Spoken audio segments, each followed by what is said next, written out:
editor-in-chief of Power Electronics News. I am in Nuremberg, PCIM, and I have the pleasure to stay here with Guy Moxey, Senior Director Power Products at Wolfspeed. Hi Guy, how are you? Good afternoon, Maurizio. Good to see you again. Good to see you again, yes. This is almost a record that I see you a lot of times. It is, yes. More than my wife, I see you. So, we are at PCIM. We are. So, what's news? What Wolfspeed is showing? What's news from Wolfspeed? We're actually taking it in a bit of a different direction this year because we're showcasing our, what we class as mid-voltage, which is 1.7, 2.3 and 3.3 kV.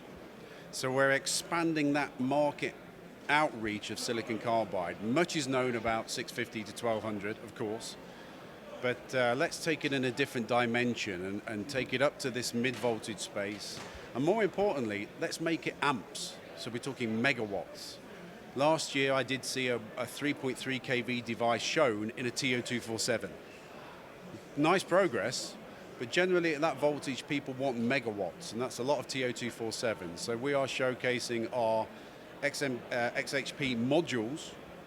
So the 1.7 kV is 2000 amps, the 2.3 kV is 1500 amps, and the 3.3 kV is 800 amps. So we're taking silicon carbide in that direction, which opens up a huge new market in energy storage, renewables, wind, grid transformation.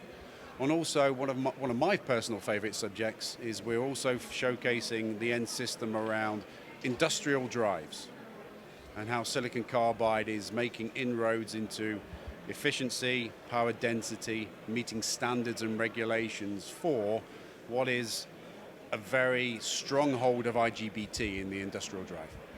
So during this year we have seen a lot of improvements for silicon carbide. Yes. Manufacturing, defects on substrate, cost, the next step to 8 inches, 200 millimeter substrate. So what sort of improvements do you expect in the next year? And maybe talking about research and development that we need. So how can help again to improve technology, to reduce cost. So there are a lot of open research R&D projects about integration, about packaging and so on. I think the pace of innovation and improvement is just unbelievable. It's hard to keep up with. It really is. You know, where silicon evolved every 5 to 10 years, silicon carbide cycle seems to be every 2. It's compressing right down, which is great for the industry. I think, as you know, Greg Lowe announced in a recent earnings call, we've just shipped our first commercial product out of Mohawk Valley, which is our new 8-inch fab up in New York State. That's a huge milestone. It's a huge milestone for us, but more importantly, it's a huge milestone for the industry in general, because it means commercially available 8-inch fabrication is ramping. Now, yes, it's going to take us a few quarters to ramp that factory to 100%. And then, of course, once we can't sit back and smile and enjoy our labor because we've got to ramp up Saarland fab, which is not too far away from here. So I think the biggest dramatic impact the industry is waiting for is, of course, back to the old thing, and it's a conversation 20 times a day in this show, capacity. You know, when can we have more capacity? We're seeing more EVs ramp up on the road. We're seeing more gigawatts being installed in renewable energy, all utilizing silicon carbide. Is there enough of it? So not only are we innovating around the fabrication at 8-inch, of course, we need to have the base substrate, which is one of your subjects, one of your area of expertise. And you know, we're breaking ground now on the JP site in Siler City, North Carolina. That's going to be up and running within the next 2 to 3 years, and that obviously is literally, don't like to use a Tesla term, but it's a mega factory for materials. So I think it's all about ramping on 8-inch, then making sure the processes are tight so that so you can have a commercial yield on 8-inch. You know, we had 8-inch in 2015. I don't think it yielded a thing. You've seen pictures of the wafers. It was terrible. So it's just really exercising those muscles around the 8-inch supply chain. Talking about applications, electric vehicle, motor control, so how silicon carbide technology can be scaled up to meet the growing of electric vehicles that we will see in the next future, but also motor control. So a good percentage of electricity needs to turn on the motor control. We need to take care this energy. Where do you expect more application about silicon carbide? Also, maybe with thinking about a competition with GaN, but not GaN in terms of GaN on silicon, GaN on silicon carbide. Wolfspeed is also investing in GaN on silicon carbide, but also talking about reliability. Okay, you're right, because if you're talking about an industrial application like an industrial drive, these get installed for what, 15 to 20 year lifespan. So it's all about long-term reliability. And any new technology, silicon carbide or GaN, relatively new, okay? It's that long-term intrinsic and extrinsic reliability. It's the bathtub curve, isn't it? You release something, you come down, you hit the steady state, which is 20 years of life, and then everything's going to fail sometime or other. It's just a matter of when it's going to fail, and more importantly, how. What's the mechanisms? So we've spent a huge amount of time on extended lifetime testing. We don't have 60 years of producing silicon carbide in volume. We have 10 to 12. So we have 10 trillion field hours of product in the market, which in wide bandgap terms is a huge amount. But still, it's not been around for 20, 30, 40 years. So what are those failure mechanisms and when? And the data, the extrapolation data that we've done, which is following the industry standard, and I'm sure our colleagues in the GaN world do the same, is proving that the usual triggers, gate oxide reliability, body diode, threshold, are all as good as silicon. And I think that is our mission. Yes, it would be spectacular if we could turn around and say we are more reliable than silicon, but hey, if we were and are as reliable as silicon, then people are going to have the confidence to adopt. And silicon carbide is in cars, it's in trains, it's in planes right now.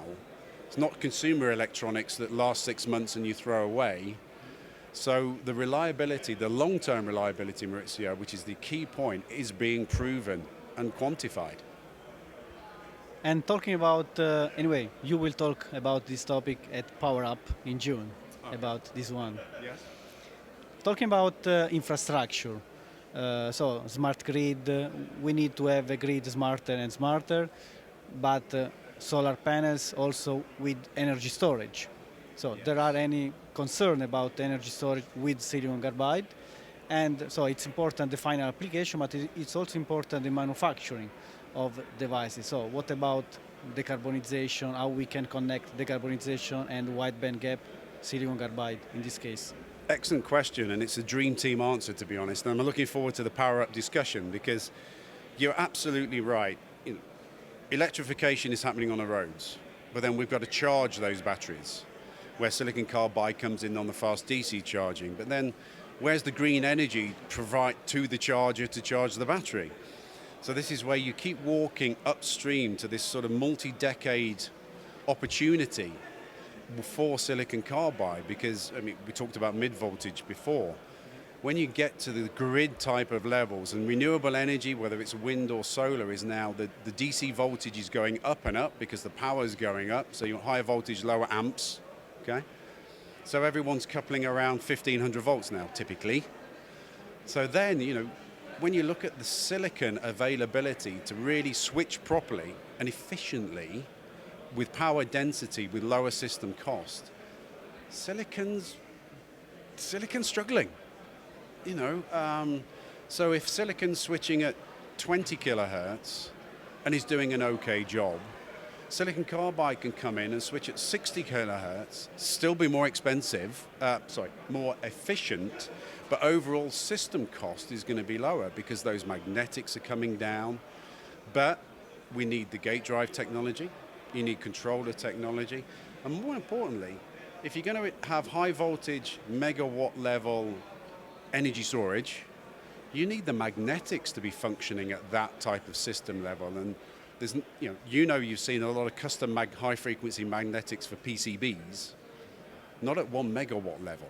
So we've got to really work together as a whole ecosystem with our friends our inductor friends, our capacitor friends, because a customer wants a complete system. So it's a really interesting time, and it's a very good discussion to have, because we've got to be more efficient from, as the Americans would say, from A to Z.